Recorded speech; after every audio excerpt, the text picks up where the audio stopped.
Alrighty, y'all. We are back. Sales Bro Pod, episode 10. The Dylan and Dylan episode, long awaited, I'm sure, by the viewers. But Dylan, thank you for coming on. Thanks for having me, brother. I'm pumped for this.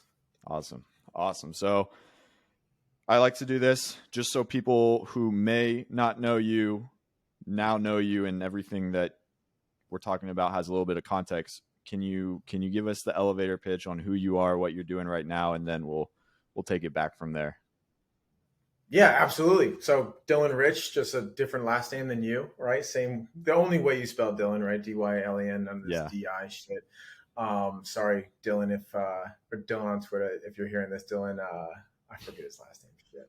But no, we run two companies. So we have a B2C company, which is called the SDR Whisperer. So we take people, we train them on junior level sales. So appointment setting, cold calling, things along those lines. We get them placed in jobs. Similar to what you do is serial sales. And then we also have automated revenue, which is our B2B arm. So we either place sales reps for companies or we do fractional sales management, where we actually come in, build your sales team, create your playbook, create the software tech stack, and actually manage it on a day-to-day basis. Amazing. Yeah, it's like if you're doing one, it just makes sense to do the other, you know? Yeah. Usually we place a rep and then we place another rep and they're like, I'm tired of like managing these guys. Can you come manage them for us? So it's a nice like maturation of the original offer. Cool. Yeah, I would like to dive into more of that because I've seen you've had like some really good success on the B2B side so far. But let's take it back. All right. So obviously we're here to talk about sales, and I want to make it a little bit more interesting than just how to handle objections and all that. But going back to when you were a younger Dylan, were you always were you like, I know I'm going to be in sales, or I know I'm going to be like an entrepreneur, or like how did all of this start for you? Absolutely not. So I did sales without knowing I was doing sales, kind of. Sounds funny enough. So like in high school, I worked at Sears Hardware. That was my first kind of like sales job, where we sold like appliances and tools, and I got paid if I got them to do like the 3 to 5 year like protection agreement. That was like my first like commissions. I didn't even really think that was sales. I was just working. And then I actually got into like true sales my senior year of college. I actually was a graphic design and criminal justice major in college. So not really applicable to what I do now. Yeah. But I worked as a graphic designer for this company, and I realized that all of their sales guys, they worked off of a book of business. So they would hit their, yearly number without generating anything new. They would just upsell and, build their current book of business and build the relationships and have them buy a larger amount every year over year. Yeah. And I went to the CEO and I was like, hey, like you guys don't like generate any sales. Like, would you like to do that? And he's like, we don't have the manpower. So I kind of created an SDR team out of thin air. And I employed two of my fraternity brothers. And what we did is we would go get dressed in suits after a night of drinking, like half hungover, and go drive to like Mac Cali buildings, like big office buildings, and just canvass them door to door. And we sold copiers, super unsexy, because every copier was like a 5 to 10 year contract. So the amount of people that were like, you had to find someone who was like just coming into the end of the contract. It was like finding a needle in a haystack. But we would go knock on doors, talk to receptionists, get their business cards, go back into the office at the end of the day at like 2 or 3 o'clock, and then actually call them. There was no CRM, there's no Salesforce, no automated dialer, no cool shit that we have nowadays. It was just like pounding the pavement, getting business cards, going back in the office, calling them and setting meetings for the other guys to then go do. That was my first thing in sales. Then I sold cars. My dad's like a lifetime sales guy. So he used to like own Maine to Florida, like the whole East Coast. And he would have like dealers, and he would go in and like sell product in person. So he would take trips to different states over time. But I was like, hey dad, like, how do I get better at sales? Like, I kind of like this. And he goes, sell cars. And I was like, I don't want to do that. And he was like, do it. He goes, it's a commodity. So the best thing that I learned selling cars was that anyone can buy. We sold Mazdas. you could buy a Mazda from anywhere in like a 25-mile radius, right? There's probably like 5 or 6 dealers. So the biggest thing it taught me was like people buy because they like you and the experience that you gave them, because they can buy this product anywhere. So it taught me really good sales tactics and like creating relationships, building rapport, and actually getting someone to buy from you, even though they could buy somewhere else, possibly for cheaper. Um, After that, then I got into like tech SaaS sales in New York City. I was an SDR, $200 a day, and then ran with it. I've been doing it for like 10 years now. Yeah. I'm sure within the whole, because like you have a pretty well-rounded skill set from originally hitting office doors when there was no software, no CRMs, to slinging cars, then to software. I'm sure there was some stuff in between here and there to doing what you are doing now. Yeah. So your dad was like lifetime salesperson, but you went to school for like graphic design, and you like, it never really crossed your mind seeing like what he was No. doing growing up and all that. No, I always knew my dad was like, he's great with relationships. And like whenever I would hear him like do calls in the office, it was always like, how's the kids? Actually knowing the person. Like he would have like a Rolodex, and on the back of the Rolodex, just like Michael Scott, he would have like things about them. So when he talked to them, he established that personal relationship, because it was all account based, right? Like he would close an account, and that account would be with him for years. Yeah. So it wasn't like he had to do cold outreach and really generate too much. It was mostly like keeping those accounts and growing those accounts within the business. So I got that from him, like my personal skills, because sales is just two people having a conversation at the end of the day, right? B2B, B2C, whatever it is. Interpersonal skills and the ability to navigate relationships and think quick on your feet is something I can definitely attribute to my dad learning from a young age. It's just how to talk to people. Yeah. When did you realize like, all right, I'm going to school for graphic design? And by the way, did you graduate? Yeah, okay. I graduated. Okay. So you graduated and you're like, dude, I got this degree now, but like I don't even feel like doing this, like what I got the degree in, because I did the same thing. So like, when did you come to that realization that like, you know what, man, I'm actually probably better off doing this instead? So it was criminal justice was the original like route. Graphic design was just something I liked. Like I still do it. Like I created our logo. I did this thing behind me. Like I like that type of stuff. But I realized that just like what I did in college, partying wise, didn't really translate to becoming a state trooper.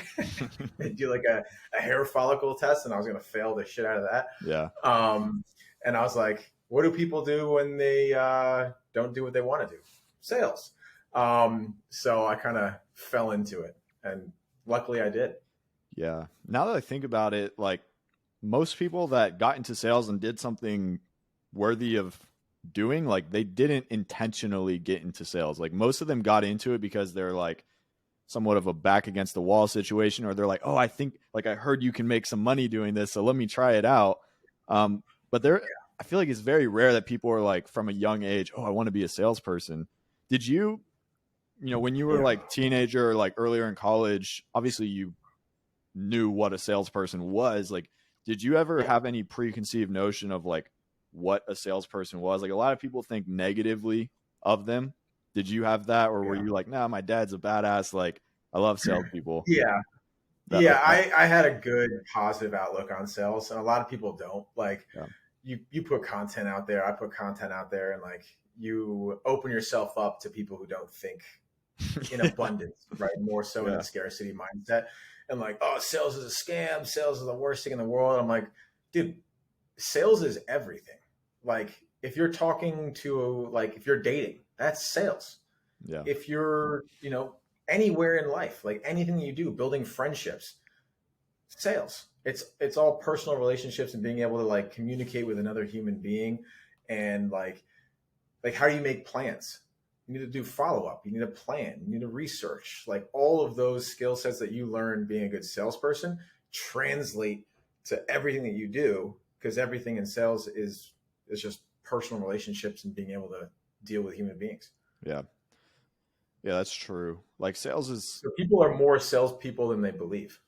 Yeah, exactly. Like, have you ever convinced someone of anything that you ever wanted? Then Yeah, if you're exactly. good at it, like, and this is something that I came to like a realization a while back is like, I never thought I would be a salesperson. I was always like more of the reserved, more of like I was like a math and like engineering type dude, right? Like I like Okay. the black and white. This is right. This is wrong. But looking back, like, dude, I was always kind of a naturally persuasive person, whether it was like with my parents or my friends or my sibling or, whatever it was. So it kind of, looking back, it's easier to connect the dots. But I mean, I stumbled into it because I was an estimator with a roofing company. I was like, oh, shoot, like I can estimate 110% right every time. But if I don't sell the job, like I'm not going to make money. So then it became like very Yeah. quickly a sales job, not an estimating job.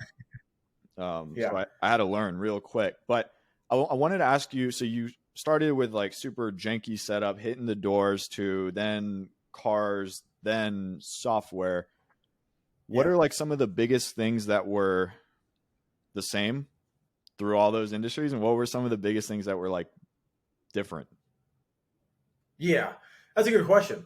I mean, the thing that was the same was like process, right? Like you had to be organized. You had to like block out your day. You had to set time aside for specific tasks.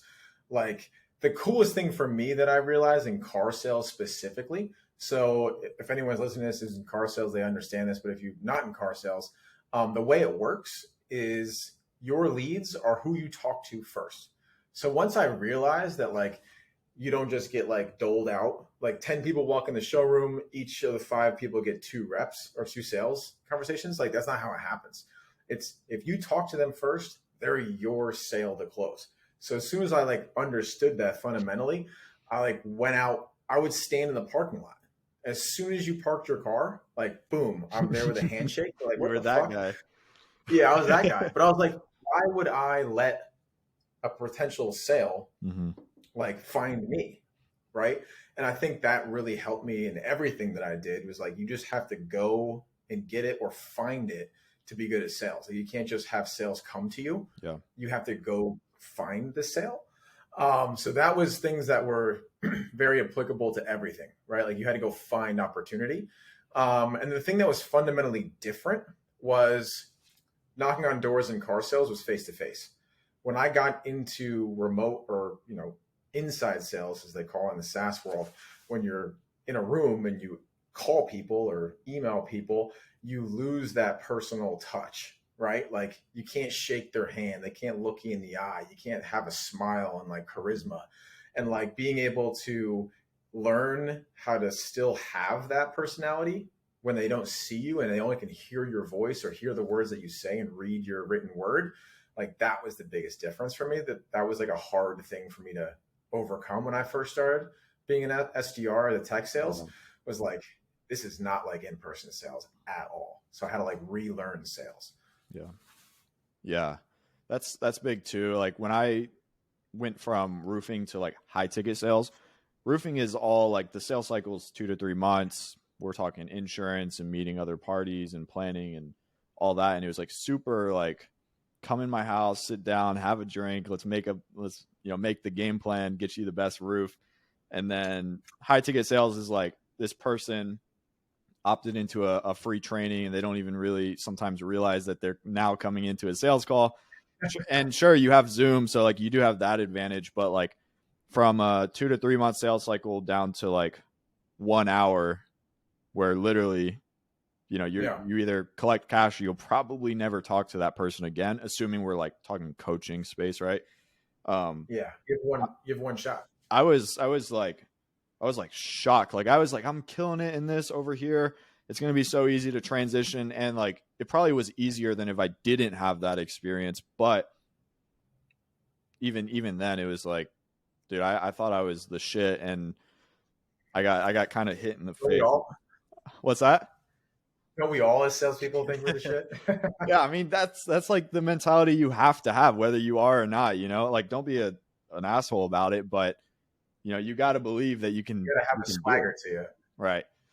So I want to talk, like, I think you kind of underplayed like your experience in tech and SaaS, Yeah. because you were in that for like 10 years, you said briefly.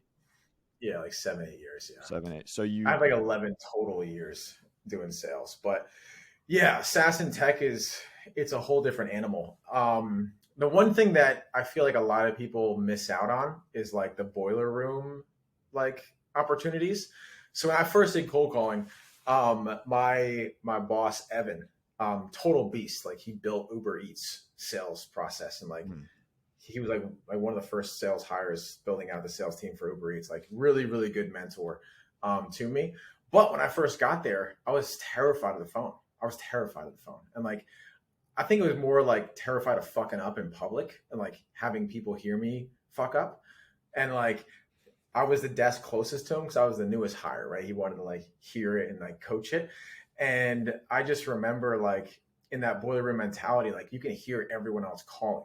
The prospects can hear people in the background like slinging deals, and like overcoming that and like having to have like that tonality and that projection and like overcome your fears of like messing up and having other people know it. Because when you're in your office or you're taking a call from your laptop in your underwear, like you can kind of fuck up and it's like, all right, no one really knows that I fucked up.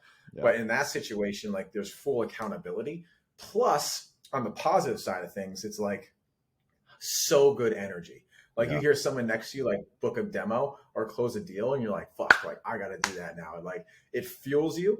And we had a live TV just like that with like the numbers live, oh, and you could that's, see like how many dials the guys are making, how many meetings booked, and it was like you're looking at it like a scoreboard in sports.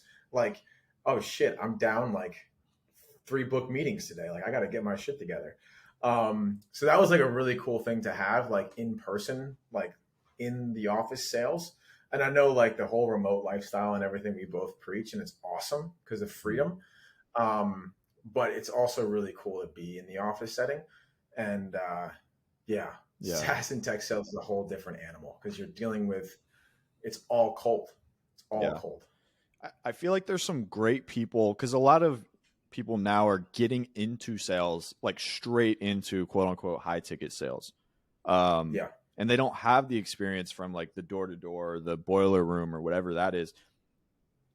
Do you agree with the fact that like if you come from an industry like that, knowing like how I don't want to call it real sales, but like more traditional sales works, that you kind of have a leg up in a sense, or no? I mean, I think it's like everything comes down to practice. Like if you practice something long enough with good repetitions, you're just going to be good at it over a period of time. So like whether you started in traditional sales or like you like in person, maybe door to door stuff, like it's whatever you're doing, and if you fully like master the craft and like obsess over it, you're going to be good, whether it's high ticket, whether it's appointment setting, closing, door to door, traditional sales. Like as long as you jump head first into it and you're like, I'm going to succeed in this thing, like I think it doesn't really matter. Plus, with the world we live in today with digital info products and mentorship and all these things that people have access to, like I didn't have any of that going Yeah, into sales. Like my sales training was like, hey, watch a couple of videos and figure out our website and fucking yeah, call, like figure it the fuck out. Like now you have like mentors like our programs, right? And other hmm, people in the space. And like you can like really get good fast by yeah, learning from someone else who's done it, which yeah. is super cool. But I'm jealous of people nowadays. They can like I have like 17-year-old kids going through the program. I see your tweets and like we have young kids, Yeah, way younger than me, making way more money and are like really good at yeah. their skill. I'm like, shit, man, like these kids are crushing them. They don't understand how good of a situation they find themselves in. Yeah, and I feel like it is to the point, and it just depends on the person, but like there is so much, even if you just go on YouTube, like I always tell people, go on Yeah. YouTube and you can learn everything you need to know and more. You're just gonna have to spend the time doing it. But like it's out there for free, and I feel like a lot of people think that, oh, it's like free, and like it's actually probably Yeah. not valuable, so like I'm gonna take it with a grain of salt. But like, dude, everything is out there, whether you want to pay for it or it's free. um and there's just Well, the thing so with much. paying for it, it's like psychological. Yeah. Like if I give someone money, I'm way more inclined to do it because I've already invested in it psychologically. That's the problem with like free YouTube. Like you said, there's so much good information on everything: sales, marketing, creating a landing page, funnel optimization, copyright. Everything is out there for free. But the problem with it is that it is free. Yeah. So people aren't like I got to do this. There's no one holding them accountable. There's no community behind it. Like I said, like if you fuck up a call in your own office, like no one knows that you fucked up. Yeah. There's no one that's like, did you watch your YouTube videos today? Did you practice what you watched? So Yeah. like that's the best part about investing in something, is that you have that layer of accountability and you're psychologically more invested because you gave money for it. Yeah. I think to that extent, like one thing that I found myself doing a lot, especially since I like took the dive into entrepreneurship and more of like contractor based sales, is like everything that I buy, I'm buying the yearly membership, I'm paying in full, I'm committing to it. Yeah. Do you do the same thing? Yeah. We call it, like me and my business partner call it buy nice. So like instead of buying something that's like worse and then ending up having to buy it Upgrade. anyway, like you Yeah. might as well buy the good one first. Mm-hmm. Like with the camera setup, I could have bought like a better webcam, but I would have ended up maybe in a couple months buying what I have now. So you might as well just buy the good thing, buy it once, right? Yeah. Instead of having to spend more money over time, which you don't think about, right? Because if you buy 3 webcams, it might be half the price of the good thing, right? So I definitely agree with that. Yeah. I bought, like right now I'm using a webcam, and like we were talking earlier, camera Yeah. just came in. Like, sure, the webcam served a purpose, gave me a little bit better quality, but now the camera, like I can take it outside of the office, take it outside, do a lot with it, content, stuff like that. But before we get too far away from it, I wanted to ask you, what was more nerve-wracking for you? I've been like waiting to ask this. What was more nerve-wracking? Was it like live dialing in the boiler room, knowing that people are hearing you do that? Or if you've ever had a call review like blown up on a Zoom call in front of multiple people, what was worse for you? They're both pretty bad because one will then parlay into the other one, right? Like, oh, I heard you fuck up. Let me go find that call. You're like, shit. But I think it's like you got to rip the Band-Aid off. Like it's going to do more good than bad. Like, yeah, it may suck in the moment, but if you have the right mindset of like, they're not doing this to like bash you or embarrass you, they're actually doing it to help you get better. And if you flip your mindset of like, this sucks, like this guy's a dick, this guy's an asshole, he's trying to like blow me out in front of the sales team. But if you think about it, it's like, oh, like he's genuinely trying to help me get better.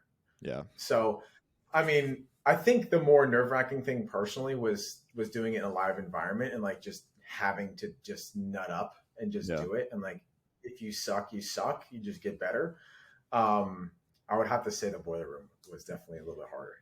Yeah. My experience. Because it's like your peers. Yeah. Like you're talking in front of your peers. Like it's one thing for your manager to do a call review because he's above you. Mm-hmm. But with your actual peers, like you don't want to fuck up. Yeah. Well, dude, when I was working with one of my last teams, and we had David working with us, and we would run our sales calls in front of, David would run them, and then sales manager and the whole sales team right there. So like I have more experience doing that. My like boiler room experience was like us on a rainy day when we couldn't be knocking doors, like calling like realtors and stuff like that in our office. Super limited, but I hated that. I absolutely hated that. Like I'd rather go hit a door. For it, right? What's that? You're better because of it. Yeah. It was so uncomfortable. Again, like not being a natural salesperson. Like I started in roofing as like a project manager, like kind of just managing the crew. They need materials, get it, awesome. But then estimating, I was like, oh, it's all math and it's numbers. Like I was good at that. I liked that. And then sales, like I was like, this is where the money is. Let me just like nut up. Let me make it happen. Yeah, you got to nut up at some point in time, right? Yeah. So let's go a little bit further down the timeline now. You're in tech or SaaS. Honestly, dude, I don't know if tech and SaaS are the same things, or if there's like, I don't want to. No, so it's all SaaS, but Yeah. SaaS is a technology, so it's like tech sales, SaaS sales, Okay. whatever it is. But it was all startups. So I never really worked for that large of a company where I was like in a cubicle or anything. It was a little bit more chill. Like I wasn't wearing a suit Yeah. in the sales, right? I was wearing like kind of t-shirt and pants. Hmm. But yeah, I went from an SDR doing, it was sports analytics software. You played sports, right? Hmm. You know Huddle? Yeah. So we sold a competitor to Huddle. So it was a really hard sell because Huddle was the only thing, and we're selling to coaches, right? Like good old boys, like calling Texas high school football coaches, and like we're like, hey, like we're the tech guys. Like, they're like, who the fuck is this? And the Yeah. coolest thing about when I first started was that so we did a cold call, and then once the cold call went well, we're like, hey, coach, are you in your office? Yeah, I'm in my office. This is before Zoom. It was a thing called like Screen Share IO or something like that. We had to tell them to type in the URL with like if you look at like this Riverside, right? You got like EAAAEE45. You had to tell them that. So they Mm. had to type it in, and then we demoed it on the call. So Damn. not only did we cold call them, but then it moved to a demo. Once we demoed it, like how much does this cost? And we live transferred it to a closer. So like I did kind of like AE closer work my first like SaaS gig, which helped me tremendously. Yeah. And then from there, I got promoted to being an SDR manager. So I managed 4 SDRs and closed deals. Then Yeah. that company got acquired. And then back in the day, I didn't have B2B experience because we were talking it was more like B2C. Yeah. So I had to go back down to a BDR from being a manager. That sucked. And then when I was there, then I got promoted to AE, hopped to another company, was an AE, another company that got acquired, AE. That's the problem with startups, is because like they get acquired, they shut down, like some of them don't have like good funding or whatever it happens. So we had a lot of like ups and downs in my sales career with like I was in a really good company and then like they sold. I had to find a new gig. Yeah. Then my last gig before I became an entrepreneur, I was a director of sales for an AI Series B startup. And then I made the leap into entrepreneurship. You probably got like the across all of that, like in the working with these startups, the ups and the downs, you probably got experience that you could not pay for, right? Yeah. Like we had to do like, I had to do like sales ops. Like I had to help them like find new tech and SaaS tools. Like I did my own, like I would do full cycle in a lot of my AE gigs because they couldn't afford an SDR team. So I would have to do prospecting, cold calling, meeting book. I took the meeting, took it to close, and also did like account management work. So I've done like every single thing in the sales process. And that was super valuable. Like looking back at it, at the time I was like, fuck, they need an SDR to book me meetings, right? Like, but looking back at it, like Yeah. super valuable experience. I could definitely not pay for it. Yeah. So you're on a trajectory. And by the way, when did you like stop in tech and start entrepreneurship? So I quit my job in December of 2021. Okay. So, for the last 7-8 years of your life, you've been on a trajectory where, look, if you just stay on it, bills are going to be paid, stomach's going to be full, life is going to be better than most Pretty would good. hope for, right? But Yeah, obviously, like 6-figure base salary. Yeah. right. Yeah, and that's what I'm saying. Like I assume you're sitting with a nice cozy base pay and commission structure, and incentives and stuff like that. Like, what was it in you where you were like, nah, man, this isn't it?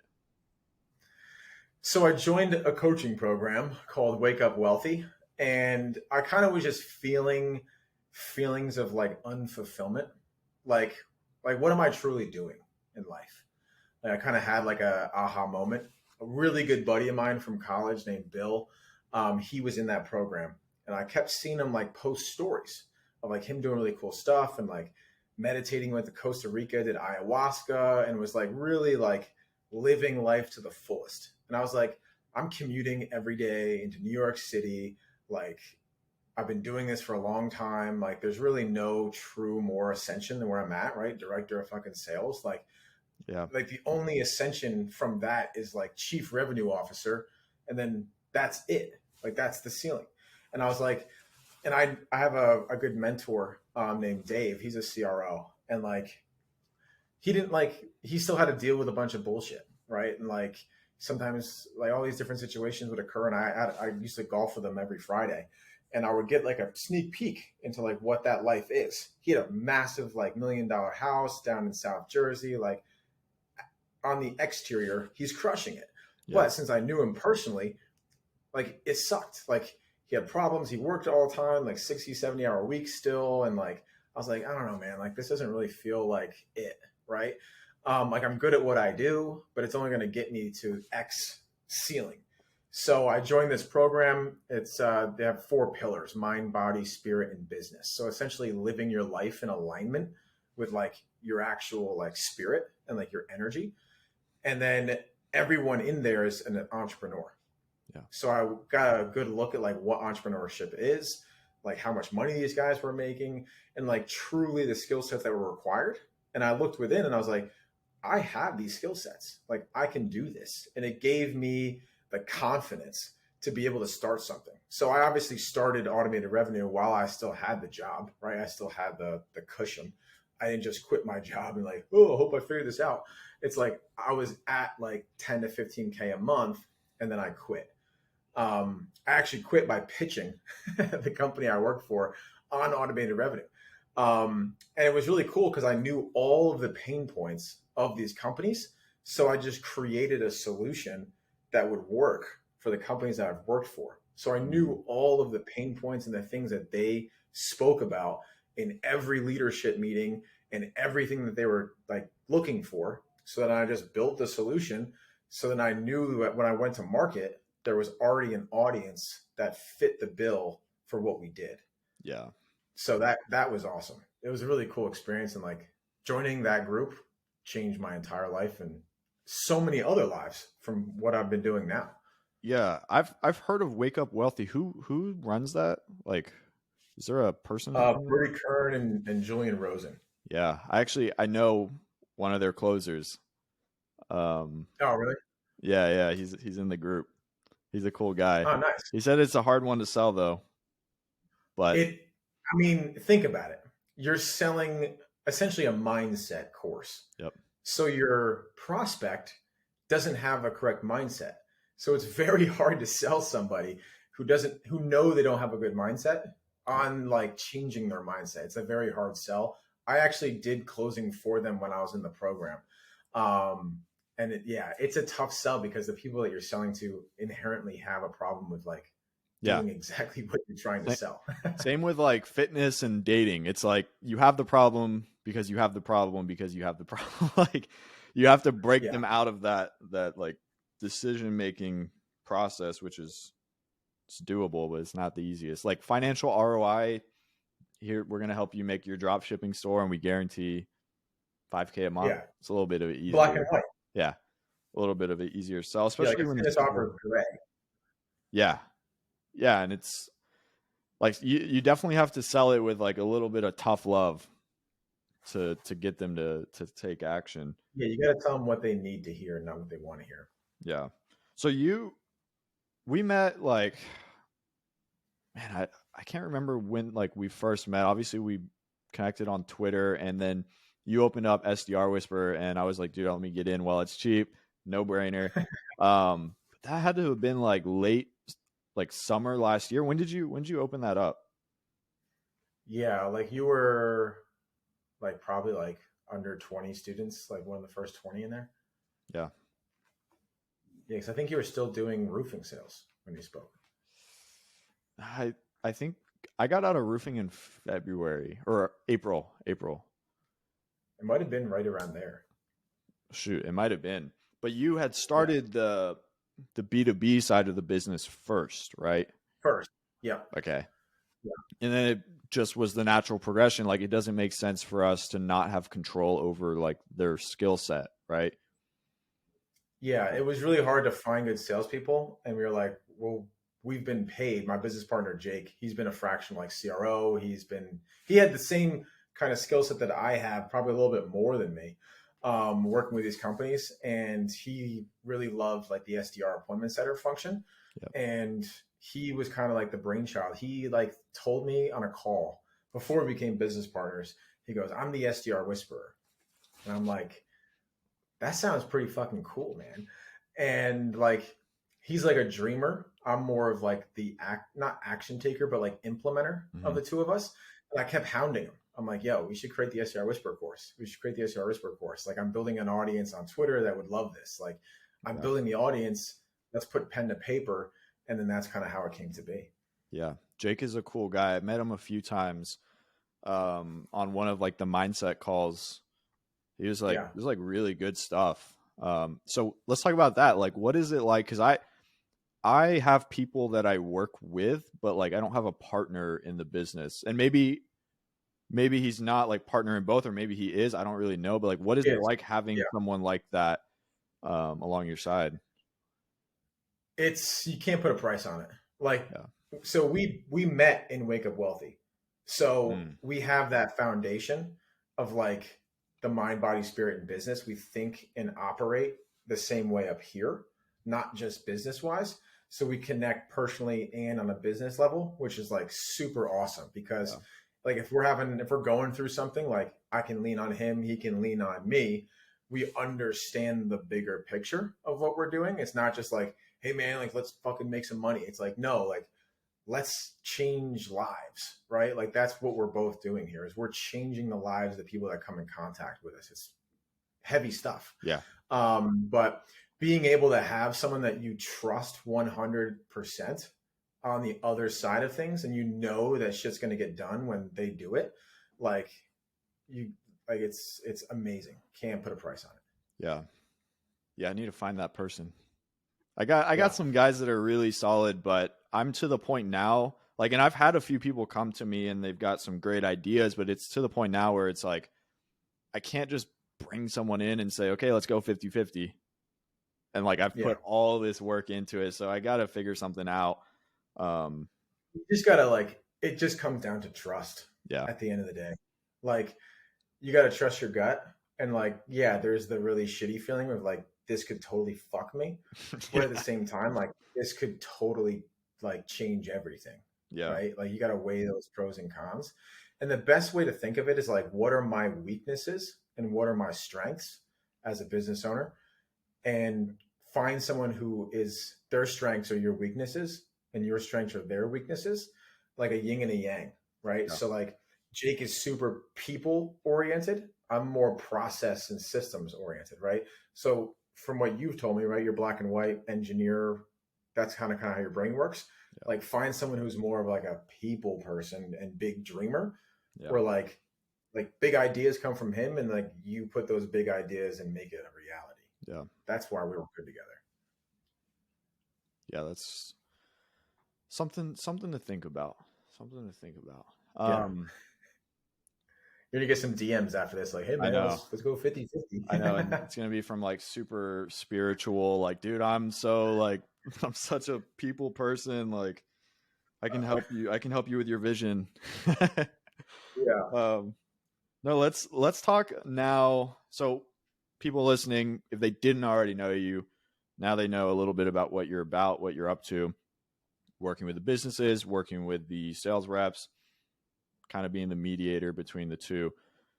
Your thing that I feel like you've branded yourself really well around, alongside some other things, is like cold calling, right? And I've even hopped into one of your Twitter spaces where you were cold calling live. And by the way, like, you could tell that you've put in some reps. Let's talk about cold calling. Like, obviously it's a very uncomfortable thing to do up front. When you're teaching people, like, hey, this is how you do this right, or this is how I did it. Like, what is like some advice that you give to these people when they're just starting out banging the phones like that? Yeah. So a lot of it's mindset, right? Like what I said, like you got to overcome your fears, and there's only one way to overcome fear, and it's becoming confident in what you're doing. So like instilling confidence that they can do it, and it's not as scary as it is. It's only scary until you do something, right? Like once you're in it, you're in it. Like if you go skydiving, it's terrifying. But once you jump, like you don't have any other option, right? You got to just do it. So obviously not as scary as skydiving, cold calling is, but it really just comes down to confidence and like being able to use a framework. So the way we coach, and you've been through the program, is we're not teaching you how to do high ticket online inbound funnel sales. Yeah. We're teaching you the frameworks that are going to be applicable to any type of sales, right? If you're selling enterprise SaaS or you're selling a fitness coaching program, we teach frameworks. So you can fall back on the framework if everything goes to shit on the call. And like we structure and regiment it in a practice environment. Mm-hmm. So like you have to practice each section of that, right? Until you can move on to the next one. Mm-hmm. And that instills confidence because I've said this thing 100 times. I can say this with my eyes closed. Like that's really the secret to cold calling, is like making it sound like you're not reading off a script and you've done it 1,000 times, right? Like you said that you could hear it in my voice. Yeah. That's because I've just said those things so many times where it's just second nature. Yeah. And that's what's really going to come across in that cold call is like, this is not your first rodeo, right? Yeah. You're not stuttering. You have a good pace, tonality, confidence in what you're saying. And that's going to be picked up on the other side of the phone. Like, oh shit, this is a good cold call. Like, what's up? What does this guy got for me? Right. So that's kind of the best thing that we do and how you're good at cold calling. Yeah. When do you recommend, because obviously you have education available through the SDR Whisperer and there's YouTube and there's tons of resources out there to learn it. Because this is such like a daunting thing to some people who, especially if you're not a natural salesperson, when do you recommend drawing the line between like, okay, you've learned enough, now it is truly about reps, or would you rather someone just say, hey, get on the phones as early as possible, make your mistakes and get better that way? It's a little bit of both, right? Like think about the gym, right? Like you can do a rep, but if you have bad form, it's not doing you any favors. So making sure that you have the form, and then it just comes down to reps. So once you're like, have a good grasp at how to do the thing, then the only way to get better is to do it in a live environment. Like you only can role play so much. Yeah. Like you got to get, like the fight doesn't start right until you get hit on the jaw. Like you got to take one to the chin and like get back. Right. Dude. So it's a little bit of both. That's really good. I know a lot of kids who, and like role playing, like if you role playing when you're brand new is better than playing video games, right? But it's only going to get you so far, especially when you're both new. You're like, you guys don't even know what you're role playing. You might as well be role playing like McDonald's drive-through, like it's not really going to help you. And honestly, it could hurt you if you don't know what you're doing, because then you're like practicing habits that aren't good. I want to ask you, because I feel like you place reps into all different types of companies, not just high ticket, probably software. I'm not 100% sure. What's your take on commission only cold calling positions? Can they be good? Can they be bad? Are they bad? Or like, what do you advise people on that? So the way our process works, right? So like when people invest in our course, like they're investing in us being able to put them in a good situation. And then on the front side, right, working with businesses, is we have to make sure that they actually have tools for their success. They have standard operating procedures. They have trainings. They have a manager. They have leads. They have a dialer, a CRM. So we vet a lot on the front end to make sure that we're putting people in a position to succeed. That's like the biggest thing. And commission only works, right? But you have to incentivize the reps on what they can control. So the commission only structure doesn't work for like cold callers and appointment setters if they're not getting paid on things that are in their control, right? If you're paying a cold caller on closed deals, that doesn't make any sense, because they could tee up a really good lead and then the closer fumbles the bag and they don't get paid for their efforts. So you got to pay them on like a booked, showed, qualified meeting, and then a percentage of that close. That I should have phrased the question differently, because I was meaning to ask, like, what do you think of like percentage of the close only? And I am like, dude, I tell people, when you see that, you should probably run, unless the company has a track record of revenue and they got all these sales reps doing that. Like you need to have control over some aspect. And usually it is that pay per qualified showed call,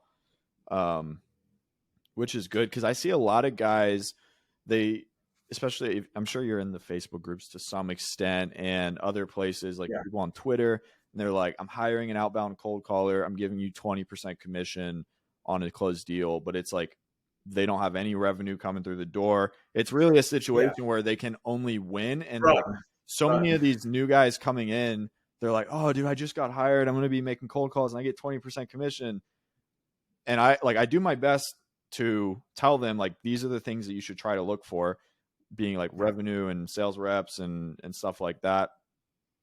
But usually like commission only, like commission on closed deal only outbound position is not what you're probably hoping it is. Yeah, because you got to like evaluate the mindset of the business Yeah. when you're interviewing. Like, why are they doing this as a business owner? Like what they're doing is they're trying to get cheap labor for revenue, and they're not going to pay if the results aren't there. So it helps the business. It doesn't help the rep. It needs to be a give and take, right? Like you can't have $100,000 salary and do cold calling. That's the terrible business decision. Yeah. But you also can't have like the company can't have everything, right? They have to give. Yeah. So what I always say is like sometimes do a draw. So a draw in the beginning is like you get a base salary, but once you're ramped and your commissions exceed that draw, you don't get that draw. The draw is a fallback to make sure that when you're learning and you're getting acclimated, that you still are making enough money to pay the bills. Like that's the best thing to do is like have a draw. So like the rep feels secure and safe and they're going to work. And then the business also doesn't have to pay that if they're hitting commissions. Yeah.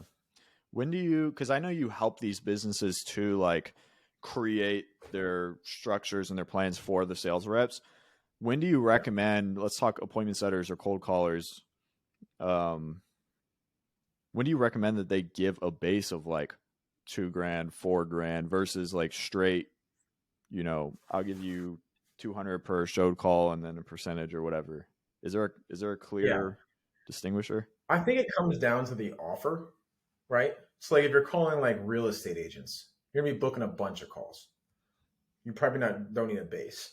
But if you also have to prospect your leads and then build the lists, then call them, and then it's an account-based approach where you got to talk to 2 or 3 people in the organization to get a decision maker, like that's hard work. That requires a base, right? Because their activities are not revenue generating all the time, right? But if they give you a list of qualified leads and it's good data, like that's when commission works without a base, because like you have more opportunities, more balls across the plate to hit homers. But if you have to like throw the pitch and then hit it yourself, like that's when you should give a base, because they're doing an actual like business function. They're not just doing a sales function. Yeah. That's really good. That's really good. Because I've helped people get into both roles, and I was even wondering myself, like, why would this one have a base and why would this one not have a base? And it's, I mean, usually they don't have a base and it's like outbound position. It's like because the company, like, they don't have the money to give you a base, right? But like sometimes there is genuinely a reason where like it makes more or less sense not to have that. So yeah, it comes down to the offer and the ease of booking. Yeah. Because if you can book a bunch of calls and you're calling decision makers, like commission works because you're going to have more commissions. But if you have to do what I just said, then like that's when you need a base. Plus, like the quality of the opportunity determines the quality of the applicant. So like the better the compensation is, the higher quality of a rep you're going to get, right? You got to understand that what you're putting out is going to attract a certain type of person as a business. So like really think about commissions, and what type of person that you want, right? Like a commission only person has more opportunity to churn as an employee, right? Because if they see an opportunity that's making more money guaranteed, it's human nature, right? So like if you want to have salespeople stick around longer, like you need to make it worth their while. Yeah. And as a business owner, your highest monthly expense on the P&L should be sales, because if it's not, you're not growing. Interesting. What do you recommend for for newer people, let's say they want to come in first job, they want to do cold calling or appointment setting, what types of businesses, like if you had to name off 2 or 3 industries or whatever, that they should be targeting to try to get in with? From like an outbound perspective or inbound? We can go both because I think they're both like entry level. Yeah. So if you're going to be doing inbound, like make yourself a prospect, right? Like understand how good they are at delivering their service, read their reviews, go on like Glassdoor, Capterra, see what people say about the company. Also, a really good thing to do is like go on LinkedIn and find another sales rep at that company and just say, hey, I'm looking to apply at this company. Like, would you recommend it? What is your experience? Do you like it? How long you been there? Are you making the money they said you're going to make? Like, do your research, right? Before you join any type of company. Don't just do it because it looks awesome or sounds cool. Yeah. Like, take a step back, take a deep breath, and actually do your research on the company as they're doing their research on you, right? Like an interview is just as much you interviewing the business as the business is interviewing you. You got to have that mentality for it. But in regards to like industries for inbound, like making sure that the owner or whoever has a good social presence, right? Because they're getting organic or paid traffic. And if they don't have a good following, you're probably not going to get high quality leads, right? And like understand like how much money they're spending. Are you getting retargeted if you went to their website? Like, are they doing the thing correctly to make sure that you have constant lead flow? And then from an outbound perspective, like figure out the offer. Like, is it going to be a grind? Like, if it's a $200,000 annual contract, you're probably going to have a less number of meetings booked. So then understand, are they paying you on regards to meetings booked? You're going to make less money. Yeah. Or if they're paying you a base. So just like thinking of it as more of like analytical and as the business compared to you is going to help you a lot when you're finding a job. That's really good. What do you think is some of the biggest or most common things that these younger, and not like younger in age, but in like career, these sales reps do when they are in like an appointment setting or a cold calling position? Like, what are the biggest things you see? Like for success? Oh shoot. I'd like, what are the biggest like pitfalls? Yeah. I'm sorry. I like completely forgot to ask that part of the question. The things that they do wrong. What do they do wrong? Yeah. They don't treat it like a business, right? Like you have to, again, put yourself in the seat of your manager, put yourself in the seat of the owner of the company. Like you need to be on Slack. You need to be answering messages when they tag you. You got to be like following up with leads, putting the notes in, like doing, like be detail oriented. Like you can't like, oh, I'm working remote, this is so sick. And then you like fuck off at 3:00 and your manager messages you at 4:30, like, hey, input your numbers, and you don't answer. Like you have to be accountable, act professional, even though it's a remote role and you're young and it's cool. Like you have to treat it professionally. Like I see that all the time. Like people don't answer emails or Slacks. I'm like, what are you doing? Yeah. Like take ownership. Yeah. I see that as well. Let's see here. We have some listener questions to bring up. Let's get those in. So, and we're running up on an hour, so I don't want to keep the audience too long here. But East Coast Buckethead wants to know about call openers. I'm sure you've got a bunch of them up your sleeve. What are some go-tos for you? So I do the Sandler methodology, which is a permission-based opener. So essentially like not like being upfront that this is a cold call, right? Like everyone knows it's a cold call. Don't shy away from that, like lean into it. And people are going to be much more like expected. Also have a pattern interrupt, right? Like say something that's a little bit weird or off cuff. So the way that we do it is like, hey man, sorry for calling you out of the blue, or sorry for calling without an appointment, or hey, this is a cold call. But if you just give me like 27 seconds, I can tell you why I called. And then from there, you can see if it even makes sense to keep talking. Does that sound fair? Mm-hmm. And does that sound fair is that key word, right? Because you're asking for permission. Yeah. And you'd be super surprised. We get like 50 to 60 to 70% of yeses there. And then essentially they just told you, tell me your pitch. and then you get to go into the pitch, Yeah. and then you can see if it's even relevant or a fit there. So like, it's going to help you have shorter calls, disqualify early, and have the opportunity to say what you actually need to say off the cuff. Yeah, that's good. There's this kid in my group. His name's Jackson. Shout out to Jackson if you're listening. And I've heard he dropped a call recording speaking about pattern interrupt, where he like cold called this guy, I assume a business owner, I don't really know.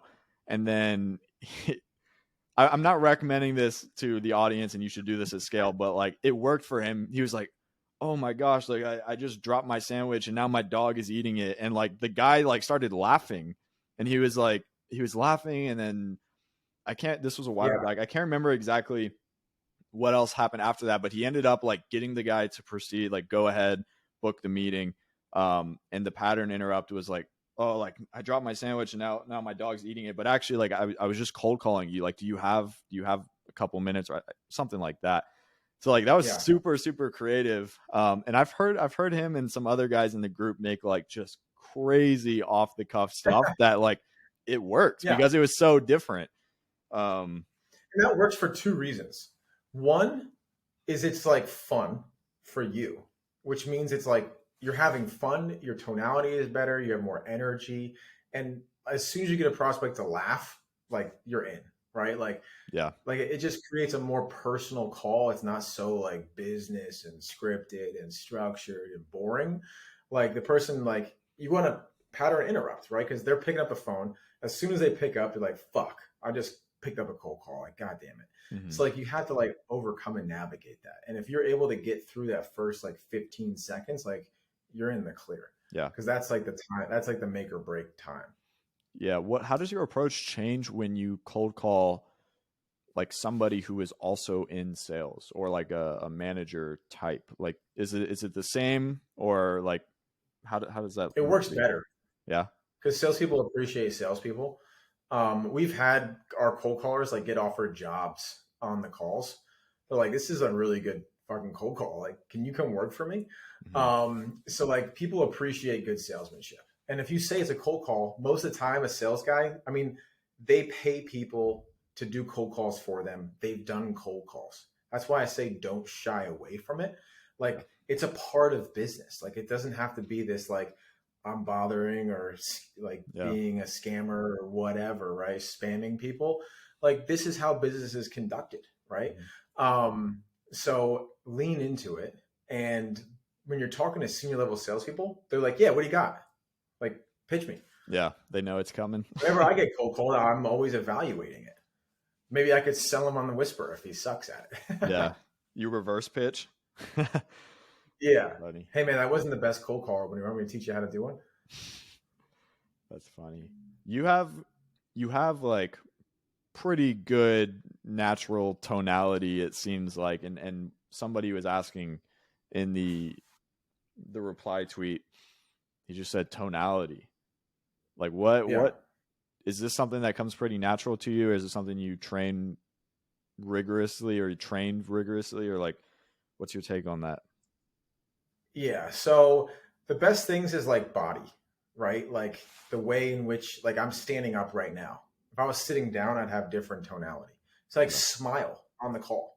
You project a higher energy just by smiling. You feel like a weirdo doing it, but like you have to train yourself. And the best way is like listen to your own calls. Like, would you hang up on yourself? And like it comes with the confidence and the tonality and the reps, right? Because if you know what you're saying, you don't have to say it fast or say it slow or remember. It just comes second nature. So like be natural, I guess, is the best way to do tonality, and make sure you're enunciating words, slowing down, speeding up in the conversation, extenuating, or what is the fucking word I'm thinking of? Like say a word specifically, right? Like highlight words in your tonality. Yeah, tonality is definitely not something that came super easy for me. And no. I don't ever claim to be like amazing at it even to this day, but for some people, man, like if you can make the effort to like make some of those changes that Dylan just brought up, like it's going to change everything. Like it's you've heard it's not about what you say, it's how you say it, right? Yeah, So 100%. you're And that's obviously a translate past business, like talking to people, talking to girls. Like if you're able to confidently say the words, like the confidence is picked up and received. yeah. You often post about hitting golf balls.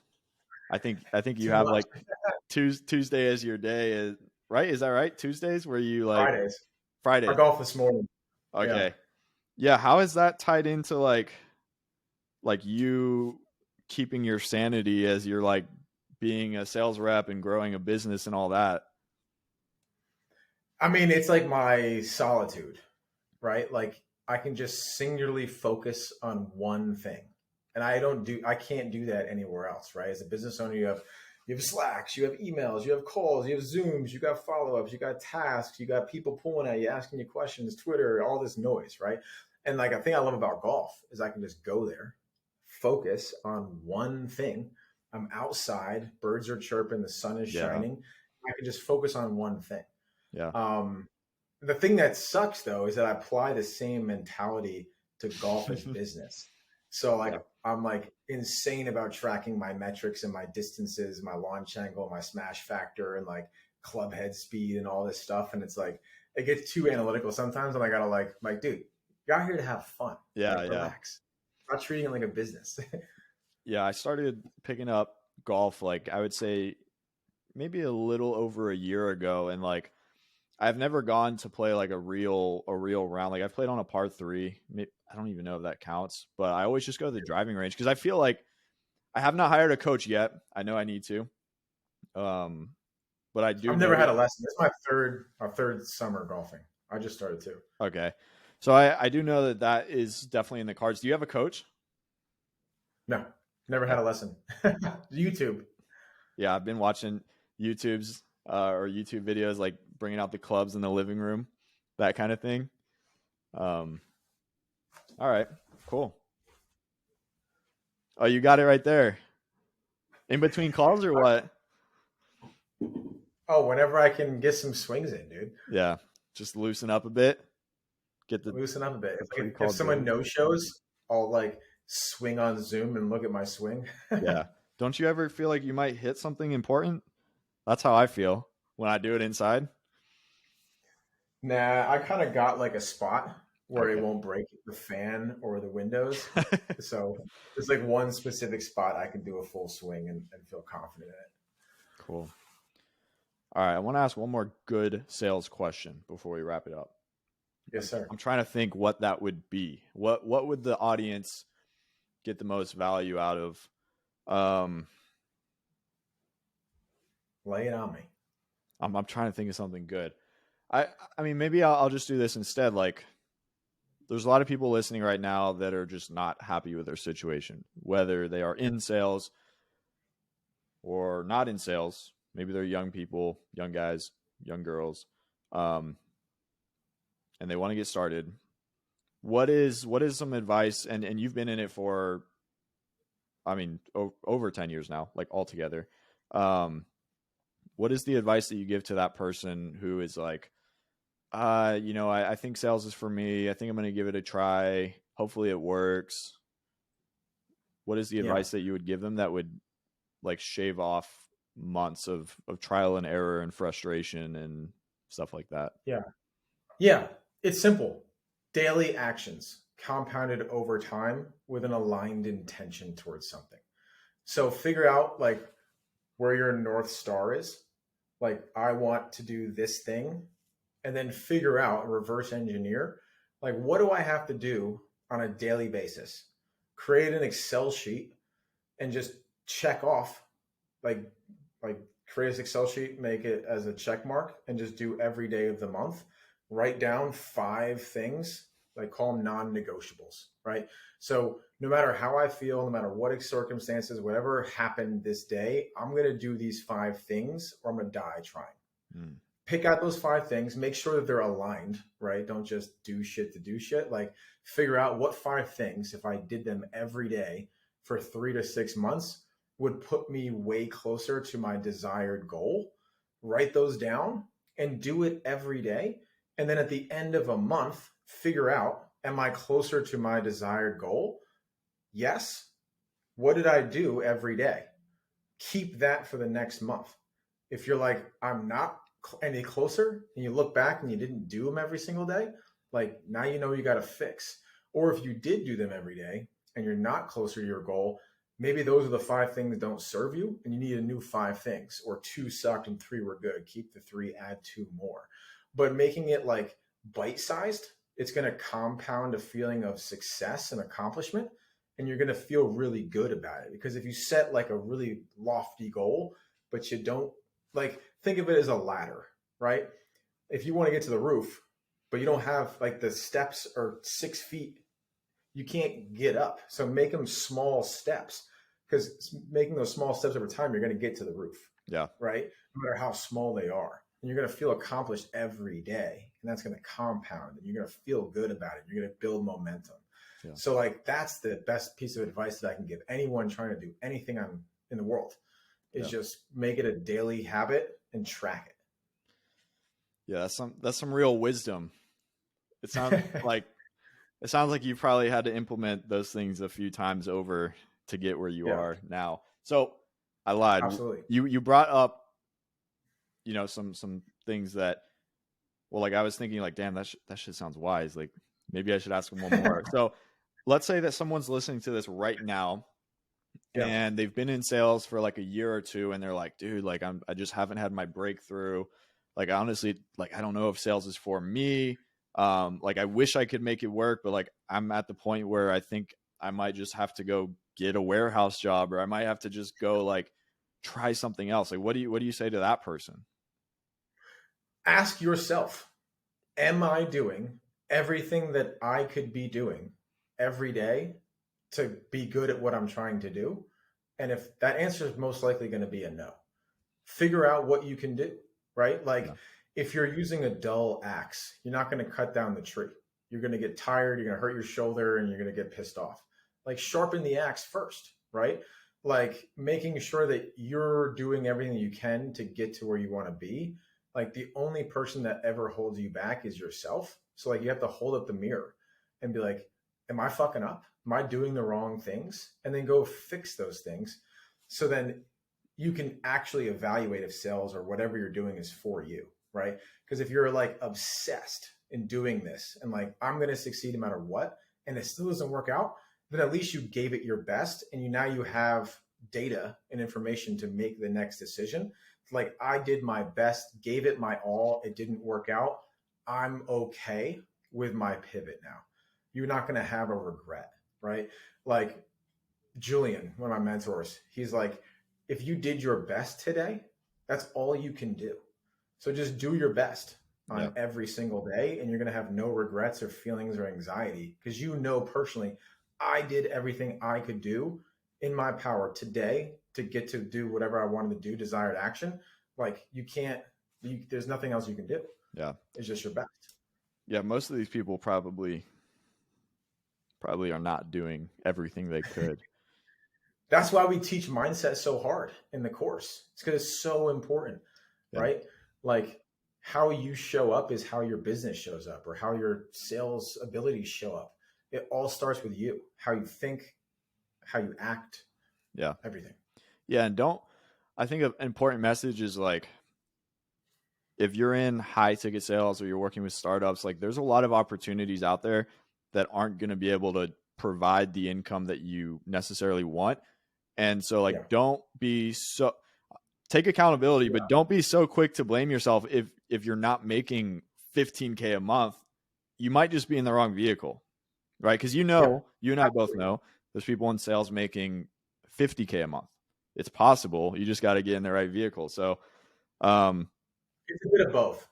Yeah. Yeah. And that's what I say, like evaluate what you're doing. Like figure out, is this company, like if you're the best performing sales rep and you're not making enough money, probably a good indicator that you should jump ship. Right. Right. Or if you're not being supported, or you haven't had a conversation about like your career trajectory. They don't care about you. Yeah. Like maybe you want to go to a different company, and don't feel bad about that. Right. Like you see all these tech layoffs and everything, like companies truly don't give a shit about you. Like at the Yeah. end of the day, Yeah. at the end of the day, you're an employee. Don't ever forget that. Right. So you always got to do what's best for you and look out for your best interests. Like, even if you're cool, maybe you joined your boy's startup company. Like, you got to do what's best for you. Dude, I have a friend right now. He might be listening to this who's in that situation. Um, Yeah. if you are listening to this, take that advice or listen to that again. But before I want people to come and work with you, businesses, sales reps, all that. I just want to say this before. One, thanks for coming on, but two, Of do course, not bro. do like anybody listening, do not DM me asking about his crispy camera setup. DM him directly because I know people are going to want to know. Before we started recording, I asked him like, dude, what are you running? How do you have it set up? I've got the links. Dylan, you should probably get some affiliate links ready to go. But Absolutely. people listen to this, they think you're amazing. Where can they work with you? How do they do it? Yeah. So if you're a business owner and you want us to place a sales rep or build your sales team, it's wegeneratesales.com. That's the website. And then if you're listening to this and you're like, hey, I like this guy, I want him to teach me sales, it's thesdrwhisperer.com. You can book a call on both of those, speak directly with me. And then you can follow me. It's the SDR Whisperer on Twitter. I think it's the SDR Whisperer on YouTube. It's Dylan Rich on LinkedIn. Yeah, you got a lot of social things. I'm gonna plug your offers on the description. All this stuff I'm gonna try to plug as much as I can on the YouTube or the Thank Spotify description. But you've got the omnichannel thing going now. I've seen you on TikTok and Instagram and YouTube and LinkedIn. So yeah, you can find this guy everywhere. Omnipresent. That's the goal, right? Yeah. Well, no, man, really appreciate you coming on. This was a last minute thing. I hit you up Yeah. yesterday. I was like, I need one for the week. And people have been asking too, believe it or not. People were requesting the Dylan and Dylan pod. D squared. Yeah, but you guys are going to be hearing this a couple days after recording. Monday 7 a.m. Central Time is going up. So, Perfect. Excited, dude. all right. Thanks for having me on. Yeah, appreciate you, Dylan.